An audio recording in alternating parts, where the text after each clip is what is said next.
Hello students, कैसे हैं आप सब।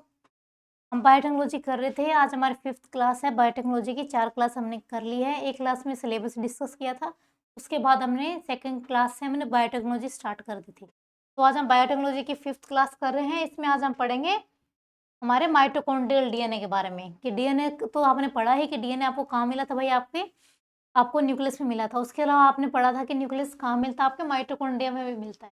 तो किस नेचर का होता है, सेमी ऑटोनोमस नेचर का हमारा जो है वो डीएनए कहाँ मिलता है, आपको माइटोकॉन्ड्रिया में मिलता है। तो क्या डिफरेंस है भाई हमारे न्यूक्लियस का जो डीएनए है और माइटोकॉन्ड्रिया का जो डीएनए, इसमें डिफरेंस ये है कि जो माइटोकॉन्ड्रिया का डीएनए है ये तो हमारे क्या होता है, सर्कुलर फॉर्म में मिलता है। आपको इस फॉर्म में मिलेगा, सर्कुलर फॉर्म में मिलेगा, और इसमें ओनली एक ही क्रोमोसोम मिलेगा। पर जो न्यूक्लियस का जो आपका डीएनए है उसमें 46 क्रोमोसोम मिलेंगे आपको। कितने? 46 तो क्रोमोसोम मिलेंगे। और किस फॉर्म में मिलेगा आपको? ये आपको लीनियर फॉर्म में मिलेगा। किस फॉर्म में? ये लीनियर फॉर्म में मिलेगा आपको। किसका भाई? न्यूक्लियस का जो डीएनए है वो, उसमें 46 क्रोमोसोम मिलेंगे और लीनियर फॉर्म में मिलेगा। और माइटोकॉन्ड्रिया वाला आपको सर्कुलर फॉर्म में मिलेगा। और ये इसमें ओनली सिर्फ एक ही क्रोमोसोम होगा। और जो कितने जीन का कोड करता है, वो 36 जीन का कोड करता है। 36 जीन की यहाँ पे क्या होती है, कोडिंग होती है, जो क्या करता है भाई, वो फिर एक स्पेसिफिक प्रोटीन बनाने का काम करता है। कौन भाई? हमारे जो माइटोकॉन्ड्रिया का सिंगल सर्कुलर डीएनए होता है वो। ठीक है, क्या बनाएगा? फिर आपको प्रोटीन बनाने का काम होता है। क्यों? पूरा ही जो प्रोसेस है हमारे, जो डीएनए बन रहा है, फिर डीएनए से आरएनए, आरएनए से प्रोटीन, तो पूरी जो ये डीएनए का काम क्या है भाई, हमारे एक एटलीस्ट लास्ट स्टेज क्या होती है, प्रोटीन को सिंथेसाइज करना। तो पर वो हमारा जो माइटोकॉन्ड्रिया का सिर्फ क्या करता है, स्पेसिफिक एक ही प्रोटीन को क्या करता है, आपको कोड करता है, या कुछ प्रोटीन को कोड करता है। तो ये तो हमारे माइटोकॉन्ड्रिया डीएनए के बारे में हो गया। तो फर्टिलाइजेशन के दौरान क्या होता है भाई, हमारे फीमेल का क्या होता है, एग आएगा। क्या आएगा आपके पास? फीमेल का एग आएगा है। और मेल का क्या आएगा आपके पास? स्पर्म आएगा। तो दोनों ही क्या भाई, ये एग और स्पर्म दोनों ही क्या भाई, दोनों ही आपकी सेल्स है। क्या भाई? दोनों ही सेल है। एग और स्पर्म दोनों ही सेल है। तो दोनों के पास क्या होना चाहिए? माइटोकॉन्ड्रिया होना चाहिए। हाँ होगा, दोनों के पास क्या होता है, माइटोकॉन्ड्रिया होता है। पर क्या होता है भाई, स्पर्म क्या होता है, हमारे यूट्रस तक आने तक उसमें क्या करता है भाई, इसको ट्रांसफर करने के लिए क्या होता है, काफी एनर्जी चाहिए होती है। तो जो स्पर्म का माइटोकॉन्ड्रिया होता है ना, इसकी एनर्जी क्या होती है भाई, हमारे इसका माइटोकॉन्ड्रिया धीरे धीरे क्या होने लग जाता है, डैमेज या डिस्ट्रॉय होने लग जाता है। क्यों? क्योंकि कहीं ना कहीं अपनी जितनी इसकी एनर्जी थी वो सारी हमारे एक जगह से दूसरी जगह में इसने जाने में लगा दी। तो फिर आगे फर्टिलाइजेशन के दौरान फिर इसको एनर्जी चाहिए, तो फर्टिलाइजेशन के बाद ही एनर्जी और देता है। उतनी ही एनर्जी फर्टिलाइजेशन प्रोसेस है उस तक ही हमारे जो स्पर्म का डीएनए क्या एनर्जी दे पाता है। उसके बाद क्या हो जाता है, वो हमारे डैमेज हो जाता है, यानी खत्म हो जाता है, या आप ऐसा बोल सकते हैं डिस्ट्रॉय हो जाता है। किसका? हमारे स्पर्म का। तो बचता किसका भाई, हमारे एग का हमारे माइटोकॉन्ड्रिया बचता है। तो वो माइटोकॉन्ड्रिया फिर आगे क्या करेगा, आगे जितना भी प्रोसेस आपके फर्टिलाइजेशन के बाद, यानी जायगोट बन गया, उसके बाद उसके में हमारे सेल डिवीजन, 2 सेल का डिवीजन, फिर 4 का, फिर 8 का, फिर मोरुला बनाना, फिर ब्लास्टोसिस्ट बनाना है, फिर एम्ब्रियो बनाना, फिर आपका क्या बनता है भाई, फिटस बनना, फिर आपके न्यू नेट बेबी बनना। तो आगे का जो प्रोसेस है उसके लिए एनर्जी आपको मिलेगी, वो कहाँ से मिलेगी आपको? सीधी से सीधी आपको जो मदर का जो डी माइटोकॉन्ड्रिया है उससे आपको क्या मिलेगी? एनर्जी मिलेगी। ठीक है, तो ये आपसे पूछा जा सकता है कि हमारे जो डीएनए है जो बच्चे में ट्रांसफर होता है वो कौन सा, उसका जो माइटोकॉन्ड्रिया है कौन से आता है, आपके मदर से आता है या फादर से आता है? तो आपको जो माइटोकॉन्ड्रिया का डीएनए आता है या फिर माइटोकॉन्ड्रिया आता है आपके, तो कहाँ से इनहेरिटेड होता है आपके? वो आपके मदर से इनहेरिटेड होता है। क्यों? क्योंकि आपने पता चल गया ना कि स्पर्म को आते एनर्जी लगती है फर्टिलाइजेशन तक, वो अपनी सारी एनर्जी लॉस कर देता है, जिसकी वजह से हमारे फिर इसकी तो माइटोकॉन्ड्रिया डिस्ट्रॉय हो जाता है।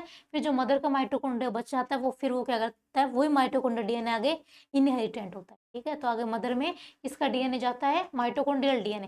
डीएनए तो दोनों का ही जा रहा है आपके, इसका हमारे एग और स्पर्म में न्यूक्लियस इनको दोनों का बनेगा, कंबाइन होगा, तो हमारे जो जेनेटिकल इन्फॉर्मेशन ट्रांसफर होगी वो तो हमारे दोनों से ही होगी। पर जो उनको एनर्जी देने का जो आगे माइटोकॉन्ड्रिया जाएगा वो कहाँ से आएगा? आपके मदर से आएगा। तो ये हमारे किसके बारे में हो गया?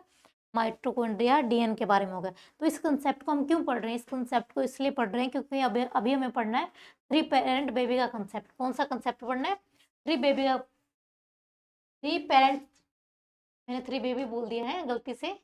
थ्री पेरेंट का कंसेप्ट हमें पढ़ना है। ठीक है, थ्री पेरेंट बेबी का कंसेप्ट हमें पढ़ना है। इसमें हमें क्या पढ़ना है? ये कैसे होता है कि हमारा जो खुद की मदर होती है ना, उसका माइटोकॉन्ड्रिया क्या करता है, कभी-कभी एनर्जी नहीं दे पाता। तो उसको एनर्जी डीएनए मतलब डीएनए को एनर्जी देने के लिए हमें क्या करना पड़ता है, उसका न्यूक्लियस ट्रांसफ़र कर दिया जाता है डोनर मदर में, और डोनर मदर का न्यूक्लियस रिमूव कर दिया जाता है, क्योंकि अगर उसका डीएनए रहा, तो जो हमारे जेनेटिक इन्फॉर्मेशन, जो जेनेटिक मटेरियल ट्रांसफ़र किसका होगा, डोनर का ही होगा ना, तो इसलिए डोनर का तो रिमूव कर दिया जाता है। और जो हमारे रियल मदर का हमारा जो न्यूक्लियस है, वो दूसरे हमारे जो डोनर मदर होती है उसके डीएनए में ट्रांसफ़र कर दिया जाता है, फिर स्पर्म को इंजेक्ट किया जाता है, फिर हमारे फर्टिलाइज़ेशन का जो प्रोसेस होता है उसको वो कंप्लीट हो जाता है, फिर उसको किस में ट्रांसफ़र कर देते हैं, जो हमारी रियल मदर होती है उसके हमारे यूट्रस में उसको ट्रांसफ़र कर देते हैं। तो ये पूरा प्रोसेस हो रहा है हमारे, जो कहाँ हो रहा है भाई, आपके इन विट्रो में, यानी एक लैब में हो रहा है, ये हमारे एक टेस्ट ट्यूब में इसको करवाया जाता है। तो इसलिए इस प्रोसेस को क्या बोलते हैं, इन विट्रो फर्टिलाइज़ेशन। यानी जो एग और स्पर्म का जो आप इंजेक्शन कर रहे हैं, तो कहाँ कर रहे हैं भैया, हमारे लैब में कर रहे हैं, तो इसलिए इसको क्या बोलेंगे आप, इन विट्रो फर्टिलाइजेशन बोलते हैं, ठीक है। तो थ्री पेरेंट बेबी में क्या इंक्लूड होता है, एक तो हमारे मैन होता है, दो हमारे वुमेन्स का जेनेटिक मटेरियल होता है, ठीक है। तो इसमें क्या होता है भाई, हमारे थ्री पेरेंट बेबी में ज़्यादातर हम किसका मैनिपुलेशन करते हैं, माइटोकॉन्ड्रिया का हम मैनिपुलेशन करते हैं, ठीक है। तो इसमें रिप्लेसमेंट किया जाता है किसका बेबी, जो आपका फॉल्टी डीएनए उसका रिप्लेसमेंट किया जाता है, और एक हेल्दी डीएनए को किससे लिया जाता है, एक सेकंड वुमेन से हेल्दी डीएनए को लिया जाएगा, ताकि क्या करे भाई, आपके एनर्जी हो, आपको जेनेटिक इन्फॉर्मेशन अच्छे से आके आपके ट्रांसफर हो, कोई भी आपके क्या ना हो भाई, आपके डिजीज, जेनेटिकल डिजीज आपके ना हो। इसलिए फिर क्या है, इन चीज़ों से बचाने के लिए हमारे क्या किया जाता है, ये थ्री पेरेंट बेबी का कंसेप्ट क्या किया जाता है, किया जाता है, ठीक है। चलिए अब हम देखते हैं इसमें, ये जो थ्री पेरेंट बेबी का कंसेप्ट है कहाँ पे है भाई, आपके यूके में तो इसको लागू कर दिया गया है, और हमारे यूरोपियन कंट्रीज है उसमें भी इसको, इस टेक्निक को क्या कर दिया भाई, परमिशन दे दी गई है, कब से, 2015 से, कि आप भी ये क्या कर सकते हो, कोई भी अगर इस कंसेप्ट पे अपने बेबी को जनरेट करना चाहते हैं, तो क्या कर सकते हैं, करवा सकते हैं, ठीक है। किसने किया भाई, हमारे यूरोपियन कंट्रीज ने भी अलाउ कर दिया, लीगली कर दिया, और यूके ने तो कर ही रखा था, ठीक है। अब ये देखते हैं थोड़ा सा कैसे क्रिएट करेंगे भाई हमने, कि थ्री पेरेंट बेबी, तो इसमें एक मैन होगा, दो वुमेन्स होगी, तो उनका कैसे रोलमेंट है वो देखते हैं। तो हमारा जो रियल में हेल्दी न्यूक्लियस होता है किसका भाई, हमारे जो रियल मदर होगी, हमारे पेरेंट होगा उसका, पेरेंट मदर, तो उससे क्या है भाई, उसका माइटोकॉन्ड्रिया उसको एनर्जी नहीं दे पा रहा है, यानी वो उसका तो न्यूक्लियस की ग्रोथ अच्छे से नहीं हो पाएगी।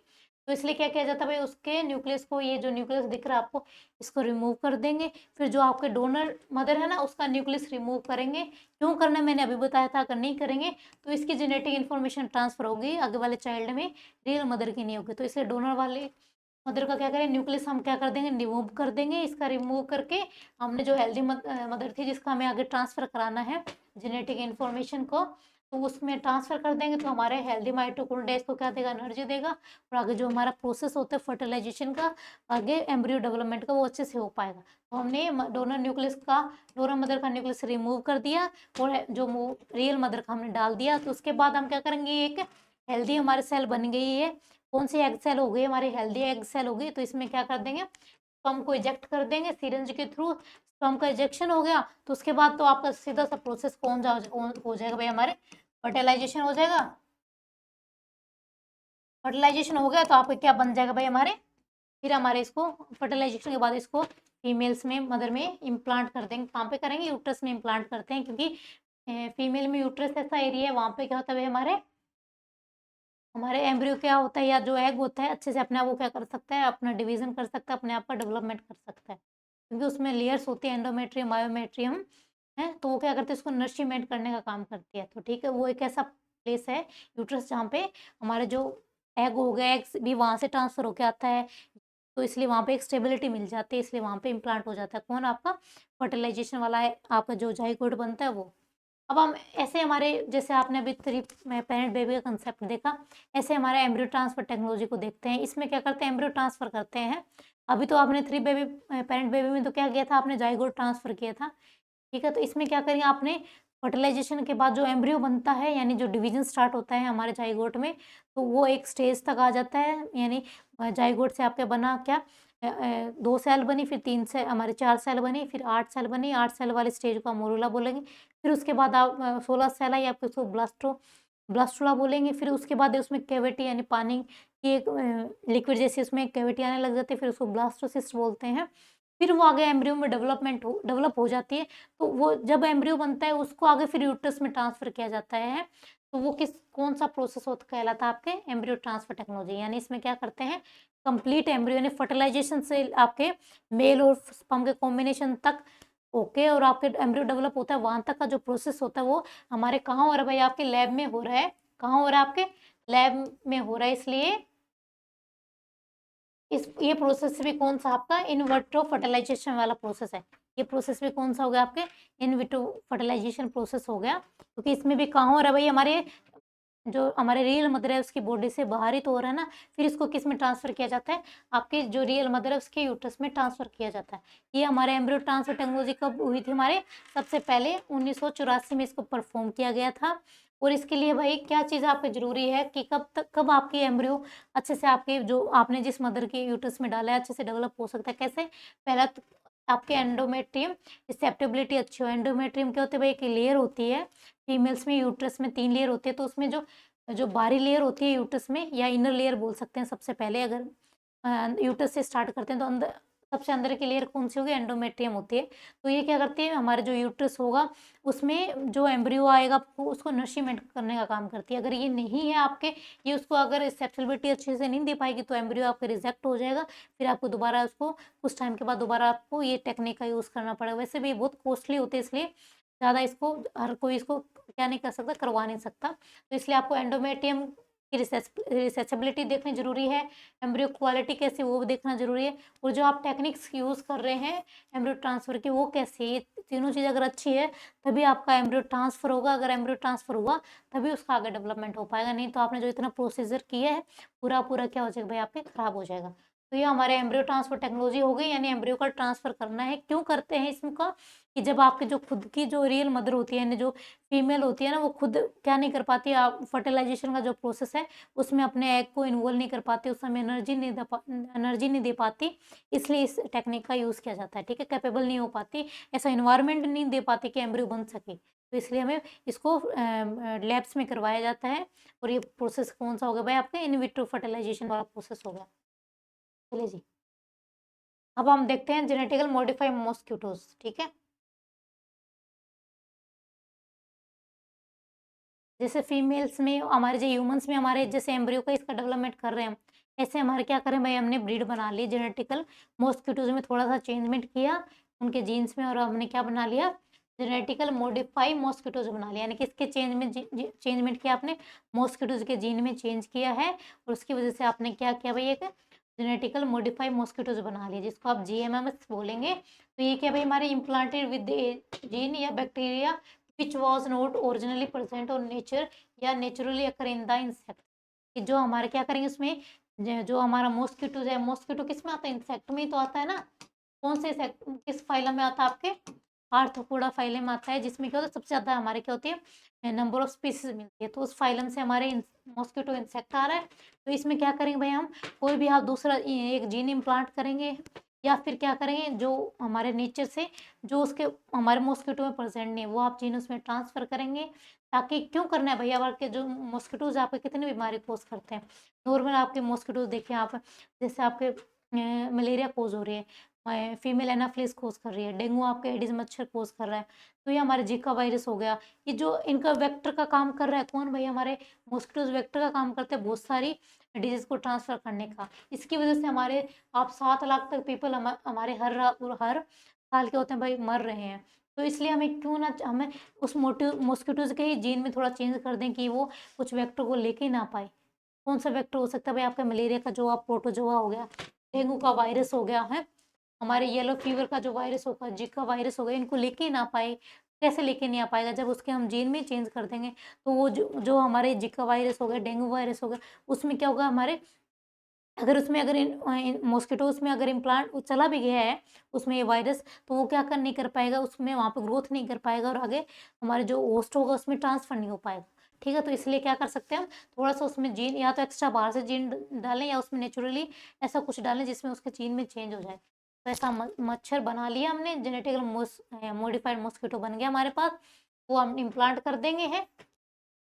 इसके लिए हमारे हमारे न्यू टूल्स आए हैं टू कॉम्बैट पीबीडीएस। ठीक है, अब हम देखते हैं व्हाट डज इट डू, ये क्या करेगा भाई, जो आपके मॉस्किटोज है, ये आप जो आपने बनाए हैं जेनेटिकल मॉडिफाइड मॉस्किटो, ये क्या करेंगे भाई, ये सप्रेस कर देते हैं मॉस्किटो को, उनकी पॉपुलेशन इंक्रीजमेंट होने में, उनकी पॉपुलेशन इंक्रीज नहीं होगी, रिड्यूस द ससेप्टेबिलिटी, यानी उनकी जो किलिंग इफेक्ट है ना, उनका सस्टेबिलिटी, किलिंग इफेक्ट को क्या कर देंगे, कम कर देंगे उनके हैं, इसके भाई मॉस्किटोज के, ताकि वो इन्फेक्शन ना फैला पाए, ठीक है, जो ऑस्ट्रेलिया जो वेक्टर लेके आए हैं उसको ट्रांसफर ना कर सके, और क्या ना कर सके, आपके आपके जो हमारे डिजीज को कोजिंग जो पैथोजेंस है, पैथोजेंस कौन से आपके, बैक्टीरिया, वायरस, फंजाई, प्रोटोजोआ, इनको क्या ना कर सके, ट्रांसफर ना कर सके, ठीक है, तो इनको सप्रेस कर देंगे उनके इफेक्ट को, और हमारा जो मच्छर है बीमारियां कोस नहीं करेगा, और इतने लोग मरेंगे नहीं, ठीक है। इसलिए WHO ने इसके के लिए क्या स्टैंड लिया है, WHO ने स्टैंड लिया है कि हमारे जेनेटिकल मॉडिफाइड मॉस्किटोज है हमारे वैल्यूएबल न्यू टूल है भाई, किसके लिए, मलेरिया हो गए हमारे, या अदर जो डिजीज है जो एडिस मच्छर जो कोस करता है, उनको रिमूव करने का हमारे एक क्या है, न्यू टूल है, कौन भाई, हमारे GMM, ठीक है। और वो हमारे के कुछ कंसर्न भी तो देखने पड़ते हैं कि इसके कुछ कंसर्न होगा भाई, तो ये हमारे एथिकल हो गए, सेफ्टी गवर्न हो गए, हमारे अफोर्डेबिलिटी हो गई, कॉस्ट इफेक्टिवनेस हो गई, ये भी तो जरूरी है कि हाँ, ऐसा तो है नहीं कि अगर इसको बना लिया है तो इसको हाई कॉस्ट पे अगर दिया जाएगा तो क्या होगा इससे भाई, इसमें लोगों की भाई फाइनेंशियल कंडीशन भी तो खराब होगी ना, तो इसको एथिकली रूप से भी इसको देखा जाएगा, अफोर्डेबिलिटी कितनी वो भी देखा जाएगा, गवर्नमेंट इसको कैसे मेंटेन कर पाएगी, वो सारी भी इसकी गाइडलाइंस बनाई गई है, इसके लिए भाई GMM को आगे प्रोसेस में लाने के लिए, ठीक है। तो ये हमारा GMM हो गया, और बाकी हम कल की क्लास में करेंगे। Thank you so much. कल हम पढ़ेंगे ह्यूमन जीनोम प्रोजेक्ट, ठीक है।